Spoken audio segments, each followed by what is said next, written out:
Bonjour et bienvenue sur Web TV Pro. Aujourd'hui, on va vous parler, je vais vous parler du fonctionnement d'un prompteur. Vous en voyez juste un au-dessus là. Ce sont les prompteurs qui étaient synchronisés en plus dans un studio que j'avais monté il y a 2 ans. Donc tout de suite, allons dans le vif du sujet et parlons de cet outil qui pour moi est quand même essentiel. Alors, je n'utilise pas ici. Je sais pas si le recul et puis j'avais pas envie de le mettre en place. Un prompteur aujourd'hui, il est utilisé pratiquement partout. Mais regardons d'abord ce que c'est. En gros, c'est un dispositif d'affichage d'un texte qui défile devant une caméra. Globalement, c'est ça. Il permet de lire un script que vous aurez écrit. Et puis, il permet à travers la caméra qui est juste derrière le miroir sans teint, il permet de lire le texte et de regarder en même temps la caméra. C'est que ici, je ne peux pas. Son utilisation, il est utilisé surtout en télévision. On le voit dans les journaux télévisés, par exemple.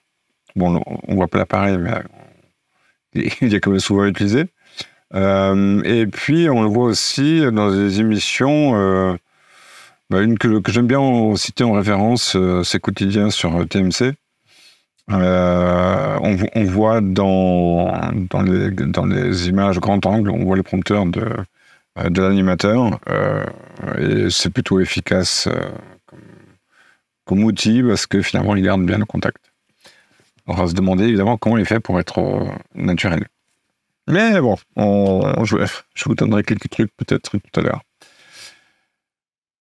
Les compositions, c'est en fait un écran qui lui est mis à plat. Et puis un miroir qui lui attends, comment je vais vous le faire? Il est à peu près en diagonale. Comme vous le voyez là, au-dessus de mon épaule, je vais vous le remettre.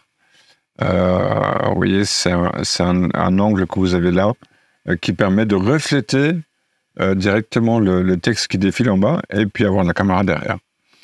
Et on revient. Zut, j'ai appuyé sur mon bouton. C'est celui-là. Donc il y a un miroir semi-transparent ou sans teint si on veut. Et ensuite il y a un logiciel de contrôle qui fait défiler tout le texte sur l'écran, sur le miroir, pour que le présentateur, la personne qui est en train de lire le texte, pour qu'elle puisse le lire, et tout en regardant l'écran, tout en regardant la caméra. C'est la matinée. Et ensuite, il dispose d'une télécommande qui est une petite télécommande qu'on peut avoir dans la main, alors, soit lui ou une autre personne qui ne le fait pas à sa place, qui va permettre d'arranger la vitesse ou de sauter des paragraphes si nécessaire. Ça permet de faire avancer les choses.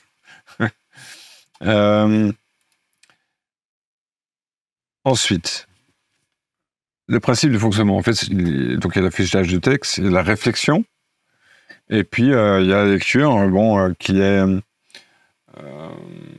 qui est cadencée à une certaine vitesse, et puis le texte file comme ça, et puis la caméra, elle, ne voit pas ce texte du tout. C'est-à-dire qu'en fait, le texte est noir sur blanc, donc la partie blanche, elle passe devant l'écran, et puis derrière, la caméra, elle voit que vous qui lisez le texte. Alors, il y a quand même des petites astuces. On le voit ici dans cette image-là, avec le prompteur qui est très visuel, sur une grosse caméra de télévision en l'occurrence. Donc le texte est affiché en grand, ce qui évite de tourner l'œil, de basculer l'œil de gauche à droite. Et puis, c'est suffisamment lisible parce que, en fait, plus on a la distance avec le prompteur, mieux c'est. L'angle devient tellement petit au niveau de la lecture que ben, finalement, on s'aperçoit quasiment pas chez les présentateurs de journaux, on voit quasiment pas qu'ils utilisent un prompteur. Et pourtant, ils le font. Donc, il y a une certaine distance à avoir. Et puis, ben, vu que c'est transparent pour la caméra, à vous de régler la caméra en fonction. Le cadreur à régler la caméra en fonction. Les types de prompteurs, alors il y en a plusieurs évidemment. Il y a les prompteurs caméra, donc comme celui que vous avez juste vu dans le slide précédent, c'est-à-dire non par là, que vous avez vu dans le slide précédent, mais il y en a fatalement d'autres. Ces prompteurs caméra, bon, on les utilise en studio, notamment pour les tutoriels, les formations, ce genre de choses. Et puis le prompteur, il peut afficher beaucoup de choses parce que au final, vous avez le miroir et puis vous avez un écran en dessous et sur l'écran, vous voyez ce que vous voulez. Le prompteur discours, c'est un petit peu différent. Si vous avez observé un petit peu des discours des présidents américains ou des candidats, bah, eux regardent vraiment bien à gauche, bien à droite, enfin ils basculent de l'un à l'autre. Ce sont en fait des vitres sans teint, enfin des vitres transparentes, sauf que l'inclinaison permet d'afficher effectivement dans un sens le texte pour le discours. Donc ça c'est souvent utilisé. Bon, moi je trouve ça un petit peu, je trouve ça pas terrible en termes de pour un discours politique où on voit le candidat ou le ministre ou le président vraiment marqué à gauche et puis marqué à droite. Je trouve ça pas très naturel dans un discours. Dommage. Et puis il y a les prompteurs tablettes. Bon, on peut aussi très bien mettre un prompteur ou une tablette juste en dessous de la caméra. Ça fonctionne aussi, mais il faut que, en fait, il vaut mieux qu'elle soit ou en dessous ou au-dessus, à tester bien sûr. Pour que vous n'ayez pas à tourner la tête. J'ai eu le cas dans un studio où le prompteur était placé sur un téléviseur qui était à côté de la caméra. Et franchement, ça marque mal parce que en fait, on tourne la tête pour regarder le texte, un petit peu comme là, si je regarde la présentation. Donc ça existe aussi sous forme de tablette. Il existe aussi des prompteurs, alors aujourd'hui sur les téléphones, ce qui permet par exemple pour les vlogs de fonctionner comme ça. Ça fonctionne plutôt pas mal.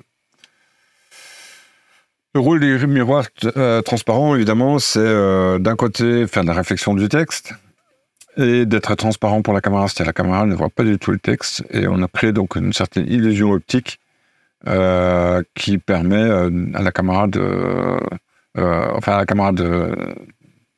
vous voir vous, et puis vous à la personne qui lit le texte, de lire le texte, mais de regarder bien la caméra. Et donc ça crée le contact comme ça. Alors, je trouve ça quand même intéressant quand vous faites des formations, des tutoriels, ce genre de choses, d'avoir des textes. Après, on peut, encore une fois, je l'ai dit il y a quelques minutes, on peut également mettre, des slides PowerPoint. La caméra n'y voit rien. Le logiciel de contrôle du prompteur, alors celui-là, par contre, il est assez important. Bon, moi, je travaille beaucoup avec Word, PowerPoint, ce genre de choses. Mais ça fonctionne aussi avec les présentations de Google ou d'autres systèmes ou les documents. L'essentiel, c'est qu'il faut qu'ils puissent régler la taille des caractères, le défilement, et puis ils puissent être, si possible, qu'on puisse l'éditer en direct ou en cas de besoin. C'est pour ça que de temps en temps, on voit je crois que c'est toujours dans l'émission de quotidien, des fois ils font des blagues à l'animateur, et puis bon, c'est drôle. Mais effectivement, c'est qu'on modifie en direct, on peut modifier en direct et à distance le texte, ce qui est pertinent, surtout si vous avez des modifications de dernière minute à faire. Le contrôle à distance, ben, en fait, c'est soit le présentateur lui-même qui fait avancer le prompteur, soit c'est soit avec une petite télécommande ou avec, comme moi je l'ai ici, une pédale Elgato qui permet d'avancer ou reculer ou agrandir la vitesse en fonction de ce que je veux vous dire. Donc ça c'est important. Qu'est-ce qui la réflexion ça on l'a. Merde, je suis parti dans le mauvais sens. La préparation du texte. Alors par contre là c'est quelque chose de beaucoup plus important. On a tendance souvent à écrire des textes pour la lecture. Et donc on a un certain style de texte qui peut être bien ou pas bien. Hein, j'ai aucun jugement là-dessus. Par contre pour le prompteur, il faut que le texte soit écrit pour l'oral. Grosso modo, c'est-à-dire vous, le présentateur, vous devez écrire votre texte, vous devez essayer votre texte, et puis il faut pas qu'il y ait de l'accroche. Il faut le préparer comme un discours en quelque sorte. Le formatage, alors c'est du texte, hein, il n'y a pas besoin de le mettre en forme de façon précise, d'autant plus que les prompteurs pas chers ne peuvent pas gérer les couleurs ou des trucs comme ça. Ce qui est un peu dommage, mais bon, c'est comme ça. Mais le formatage, il permet justement d'intercaler des moments où vous avez le texte qui défile comme ça, et puis le texte, il y a un espace ici qui vous permet aussi de respirer, parce que on a souvent tendance, et je pense que c'est au début, il faut essayer le prompteur. Hein. Une fois qu'on le maîtrise, ça va. Pour que vous puissiez vous y habituer à la vitesse, il faut éventuellement l'adapter, adapter la taille des caractères, ce qui est c'est important. Et puis il faut mettre des pauses dedans pour que vous puissiez respirer.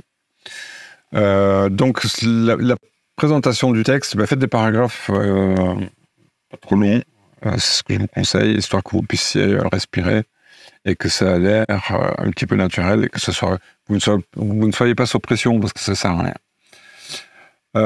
Le chargement du texte dans le logiciel du prompteur, ça dépend. Bon, il y a ceux qui savent lire directement un document Word qui est sur un autre ordinateur, sans problème. J'ai eu le cas sur le TriCaster, je trouvais ça plutôt intéressant.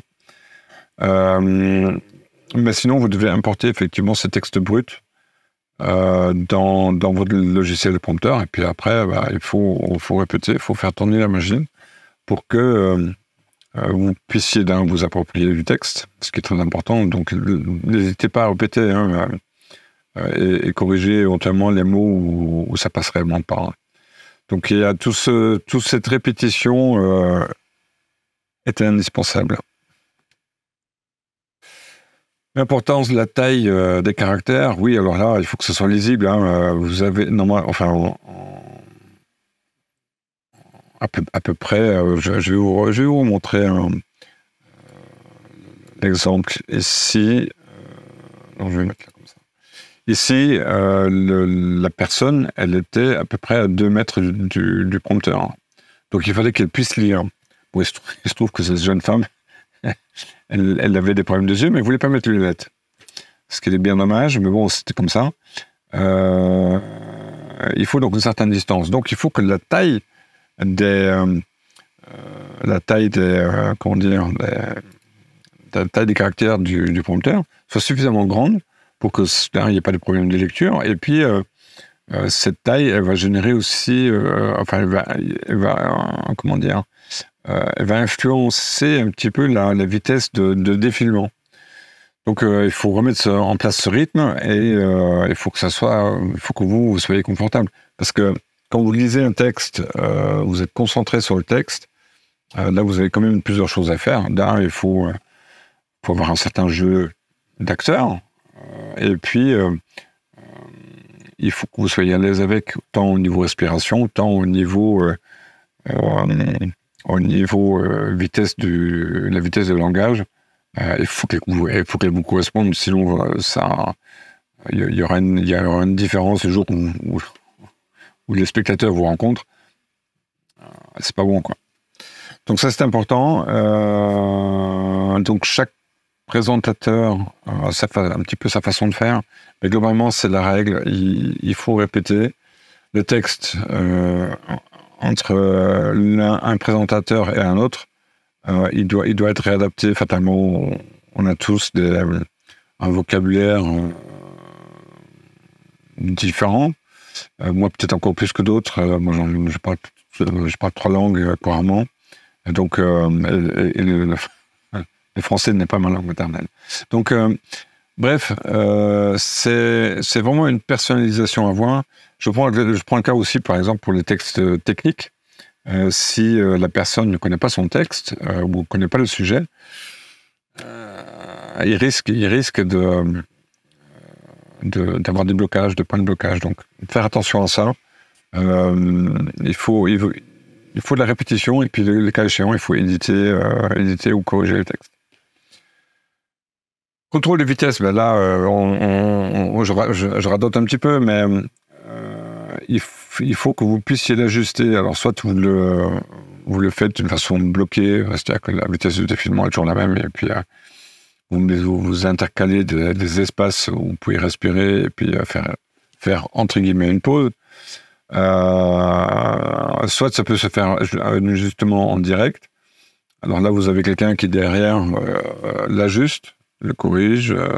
Je pense que sur Quotidien, c'est un petit peu ce qui se passe sur TF1, France 2 et tous les autres, ça se passe comme ça aussi. Il y a une personne qui contrôle la vitesse du prompteur. Parce que si tout d'un coup, il se met à défiler, va falloir suivre.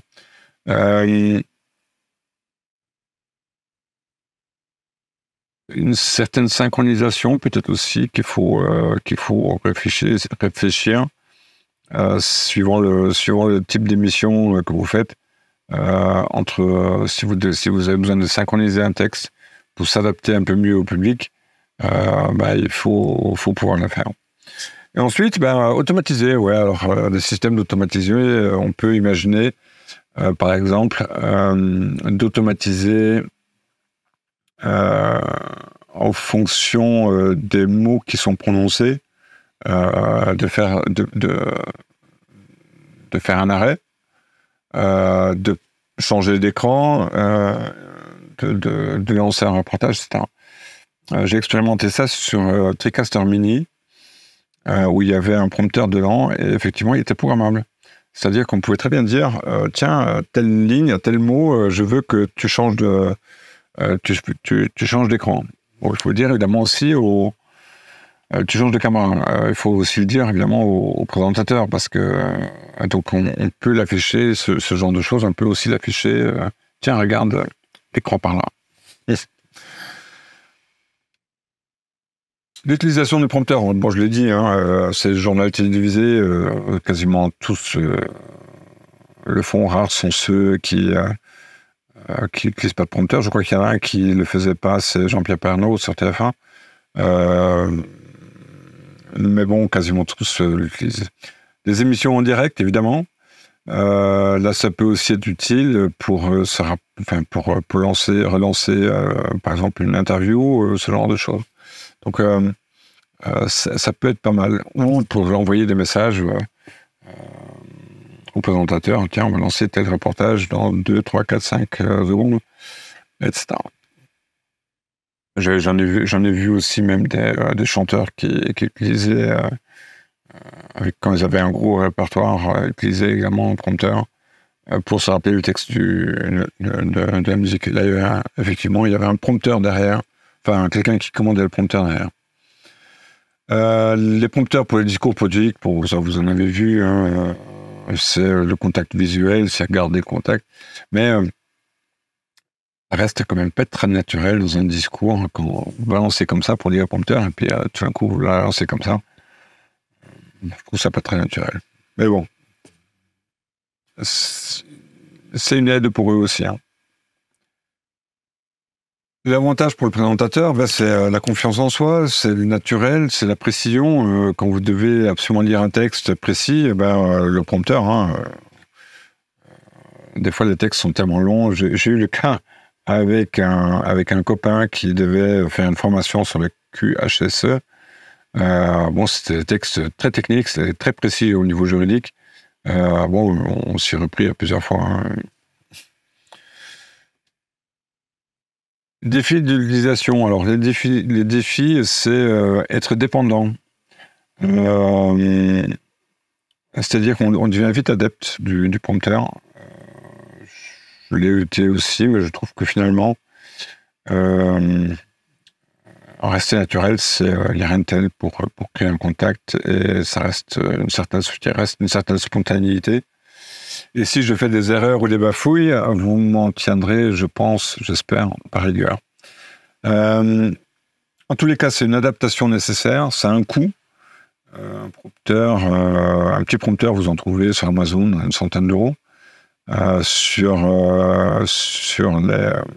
Pour les smartphones, vous en trouvez à quelques euros, voire gratuits. Les applications, j'entends. La pièce maîtresse, c'est vraiment ce matériel. Je vous le remets là.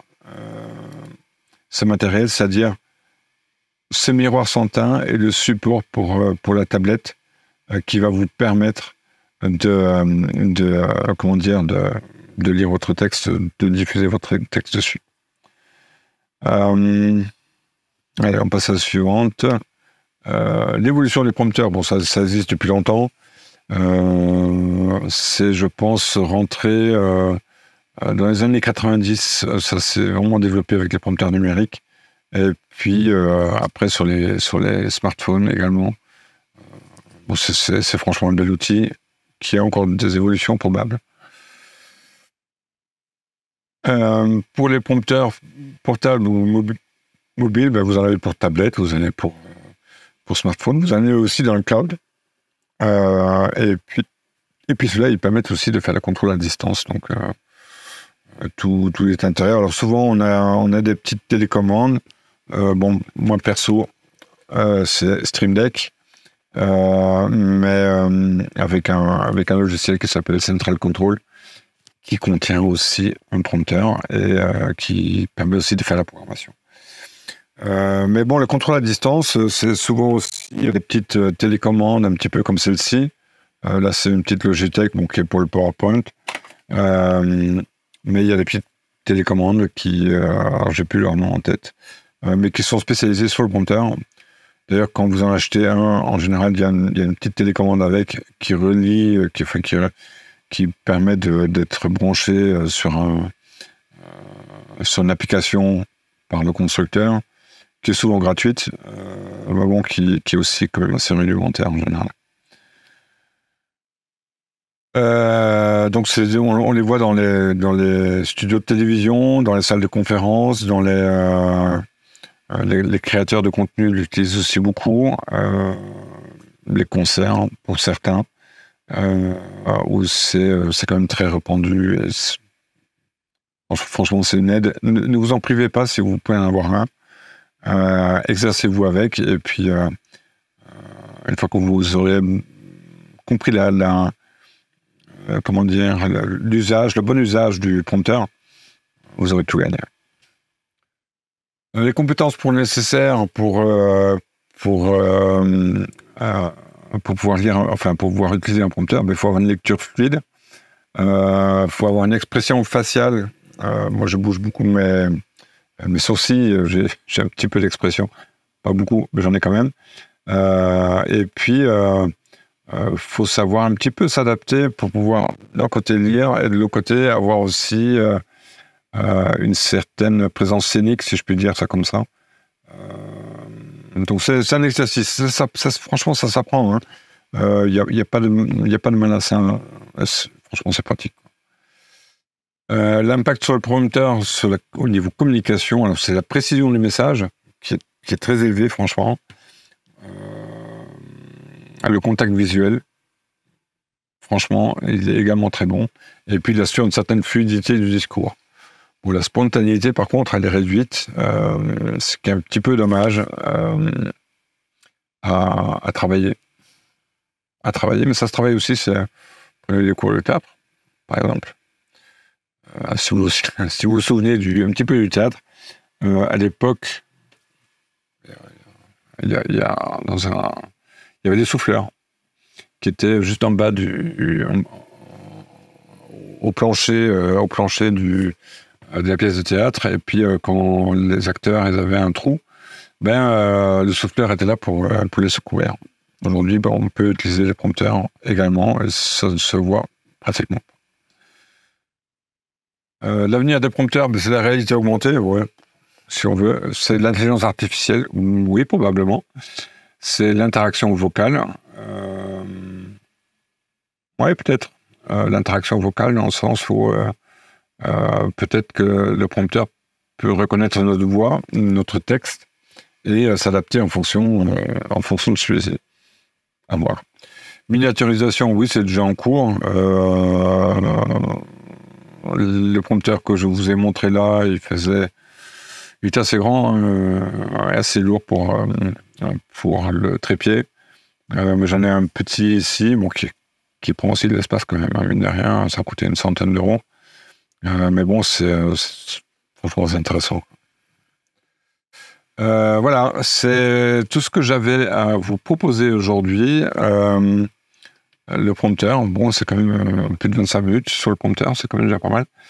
Je fais du conseil en audiovisuel, de l'intégration en studio. Je construis pas, je monte les studios, et puis je fais des intégrations dessus. Et je vous forme au passage si besoin est. Ce qui n'est pas vraiment le cas. Donc, n'hésitez pas à me contacter. Vous avez, sur le slide suivant, vous avez, je vais vous remettre l'autre écran, vous avez le QR code qui vous ramène sur mon site internet, sur lequel vous trouvez mes contacts, et n'hésitez pas si vous avez besoin de quoi que ce soit. Très vite, bye.